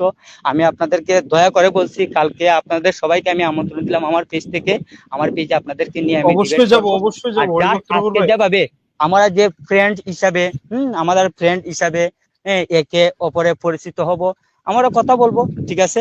আপনারা হরিভক্ত ঠাকুর আপনারা ভাই, যুক্তি দিবেন, আপনার। আচ্ছা, হরিভক্ত আরেকটা ঠাকুর কথা, ভাই। আমি যে একাই আপনাদের সাথে আমি ডিবেট করতেছি, আপনার গ্রুপের মানুষের সাথে ডিবেট করতেছি, আমার যদি কথাবার্তায় আপনারা যদি কোনো আঘাত পেয়ে থাকেন দয়া করে আমাকে ক্ষমা সুন্দর দৃষ্টিতে দেখবেন, পাইনি, কেমন? কারণ পাইনি ভাই, পাইনি, আমি আপনাদের অনেক ছোট, দয়া করে আমাকে ক্ষমা সুন্দর দৃষ্টিতে দেখবেন, কেমন? আমাদের থেকেও যদি কোনো খারাপ মনে যদি আঘাত পেয়ে থাকেন, ক্ষমার দৃষ্টিতে অবশ্যই দেখবেন, কারণ আমাদের উদ্দেশ্য কাউকে ভাই আমার মনে একটা আঘাত দেওয়া প্রশ্ন ছিল ভাই। আমার একটা প্রশ্ন ছিল। আচ্ছা, দাদা, আমি প্রশ্নগুলো আমার আপনারা রাখবেন, কিন্তু ওনার ফোনে চার্জ নেই, উনি এক্ষুনি চলে যাবে। আমি শুধু একটা কথা ওনাকে বলতে চাই, হরিভক্ত ঠাকুর ভাই, আপনি যেহেতু প্রথমে এটা দাবি করেছেন, আপনি এটা সবার সামনে আমাদের এখানে আমাদের সবার সামনে এখানে আপনি পরিচয় রেখেছেন নিজের, যে আপনি একজন সত্যের সন্ধানী এবং আপনি যৌক্তিকভাবে বিষয়গুলোকে মানতে চান, বিষয়গুলোকে দেখতে চান, যে যে জিনিস যৌক্তিকভাবে আপনি মানে দেখবেন যে এটা ঠিক না, তো আপনি সেটাকে বর্জন করবেন। তো আমি একটা কথা বলতে চাই হরিভক্ত ঠাকুর ভাই, আহ যদি আমরা এটা দেখতে পাই যে ইসলাম হচ্ছে সব থেকে শ্রেষ্ঠ এবং ইসলাম হচ্ছে একমাত্র সৃষ্টিকর্তার প্রেরণ করা একটা দিন, একটা জীবন ব্যবস্থা, যেটা, এবং আপনি এটা বিশ্বাস করেন যে পুরো বিশ্বের সৃষ্টিকর্তা হচ্ছে একজন, তো যদি এটা বোঝা যায়, তাহলে কি আপনি ইসলাম গ্রহণ করতে ইচ্ছুক হবেন, কারণ আপনি একজন সত্যের সন্ধানী? দাদা, আমার কথা শুনেন, এটা কখনো সম্ভব না। আমি সত্যের সন্ধানী, ঠিক আছে। যেগুলো আমার আমার যেগুলো ধর্মগ্রন্থ বর্জন করা লাগে সেগুলো ধর্মগ্রন্থ বর্জন করব। যেগুলো আমার সঠিক আছে সে সঠিক অনুযায়ী আমি চলবো, সে সঠিক অনুযায়ী আমাদের সনাতন যে রীতিগুলা সেগুলো আমি মেনে চলবো। আসছে নবাব ভাইয়ের কাছে। নবাব ভাই, আপনি আপনার মূল্যবান কথা আপনি এখানে রাখেন ইনশাআল্লাহ। জি। আসসালামু আলাইকুম। ওয়ালাইকুম আসসালাম। আসসালামু আলা রাসূলিল কারীম, আম্মা বাদ। তো আলোচনা তো অনেকে শুনলাম, আলহামদুলিল্লাহ। তো প্রথমেই আমি কিছু বলার আগে আমি এই যে 5 জন আছে, এই 5 জন ভাইকে জিজ্ঞাসা করি যে যে হরিভক্ত ঠাকুর আসলো এবং বর্তমানে প্রায় হিন্দুদের যে মেন্টালিটি চলছে, যারা হিন্দু ধর্ম অবলম্বন করে, তাদের যে মেন্টালিটি চলছে, তাদের যে থিঙ্কিং প্রসেস চলছে, তাদের যে মেন কনসার্ন চলছে, সেইটা আপনাদের অ্যানালাইসিস কি করলেন? মানে হরিভক্ত ঠাকুর কিন্তু তার অবস্থান একটু ক্লিয়ার করে গেছে যে সে কিভাবে হিন্দু ধর্মকে মানে এবং হিন্দু ধর্মের প্রতি তার আস্থা কেমন, বিশ্বাস কেমন এবং কি কারণে হিন্দু ধর্মকে সে প্রাধান্য দেয়। আপনাদের অ্যানালাইসিস কি বলে? এখানে বিষয়টা হচ্ছে আমি এইটা আমি জানতে চাই। এখানে আমি আপনার কথা বলছি, যে এখানে বাটপারি করতে আছে। দেখেন, সে বলছে কি আমি সত্যান্বেষী, যেটা 10 জনের সামনে লজিক যুক্তি প্রমাণিত হবে আমি সেটাকে গ্রহণ করব, যদি আমার শাস্ত্র হয় আমি এটার বিরুদ্ধে বলবো, এই কথাটা বলছে। যখন আমাদের ইব্রাহিম ভাই তাকে বলছে, আচ্ছা ঠিক আছে ভাই, যদি ইসলাম যদি যুক্তি তথ্য প্রমাণের ভিত্তিতে যদি সত্য প্রমাণ হয় আপনি কি সেটা গ্রহণ করবেন? সে বলছে না, কখনোই না, আমি সনাতন কখনো ছাড়তে পারবো না, সে কথাটা বলছে। তার মানে কি, আমি সেজন্য এখানে বলছিলাম কি সেখানে বাটপারি করছে, যে যখন এখানে একটা বিতর্কে, যখন একটা আলোচনার মধ্যে আসে, যখন তাদের শাস্ত্র থেকে বিভিন্ন বিষয় উত্থাপন করে যখন তাকে কুণ্ঠাসা করা হচ্ছে, সে এই জিনিসটাকে ধামাচাপা দেওয়ার জন্য সে বলতেছে কি আমি সত্যান্বেষী, আমি যুক্তিকে মানি, যদি 10 জনের সামনে যদি আমাদের শাস্ত্র যদি অযৌক্তিক মনে হয় আমি সেটাকে ডিনাই করবো। এটা কিন্তু সে মানে একটা মারফেস গোলক দাদার মধ্যে ফেলে একটা ভণ্ডামি করছে, এটা ছাড়া আর কিছুই না। দেখেন